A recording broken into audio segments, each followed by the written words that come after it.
Okay, so putting political theory to practice. In this textbook, we confine ourselves to one aspect of political theory, that which deals with the origins, meaning, and significance of political ideas that we are familiar with, such as freedom, equality, citizenship, justice, development, nationalism, secularism, and so on. So let us begin with our common experience of equality in different places. You may have noticed that people often jump the queue in shops or doctors' waiting rooms or government offices. So sometimes those who do so are told to get back in line, or we feel glad. Sometimes they get ahead and we feel cheated. So we resent this because we all want equal opportunity to get goods and services for which we are paying. So when we reflect on our experience, we understand that equality means equal opportunity for all. At the same time, if there are separate counters for the old and disabled, we understand that such special treatment may be justified.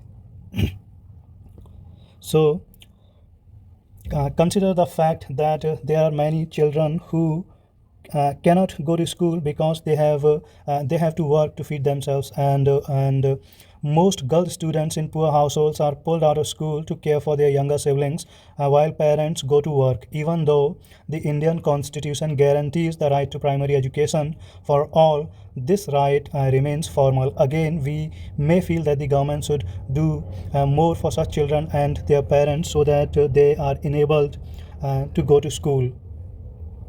Thus, you may see that our idea of equality is quite complex. So, when we are in a queue or playground, we want equal opportunity. If we suffer from disability, we want special provisions made. When we cannot even afford basic needs, equal opportunity is not enough. We must be enabled to go to school or get help through proactive measures such as fair distribution of resources, jobs, decent wages, subsidized hospitals, etc. So, this requires that some agency be made responsible to ensure fairness. So the reason we have many definitions is because the meaning of equality is dependent on the context. We started with what it meant for ourselves and then proceeded to consider others, the poor, disadvantaged, senior citizens, etc. So we discovered many layers of meaning. We have been doing political theory without realizing it. So when is equality of opportunity enough? When do people need a special treatment? How far and how long should such a special treatment be given? Okay, so now why should we study political theory? We may have political ideas. What do we need to study political theory?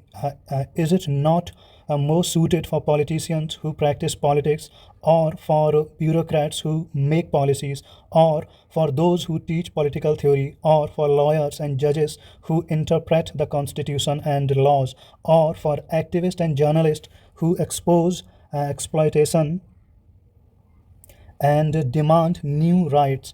So, what do we high school students gain by knowing the meaning of freedom or equality? First of all, political theory is relevant for all the above target groups. As high school students, we may choose one of the above professions in the future, and so indirectly it is relevant for us even now.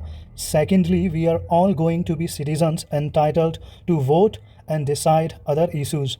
So, to act responsibly, it is helpful to have a basic knowledge of the political ideas and institutions that shape the world we live in.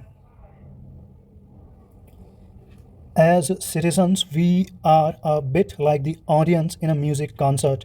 We are not the main performers interpreting the song and melody, but we set the agenda and appreciate the output and put in new requests. Have you noticed that musicians perform better when they know the audience is knowledgeable and appreciative? Thirdly, freedom, equality, and secularism are not abstract issues in our lives. We daily encounter discrimination of various sorts in families, schools, colleges, shopping malls, and so on.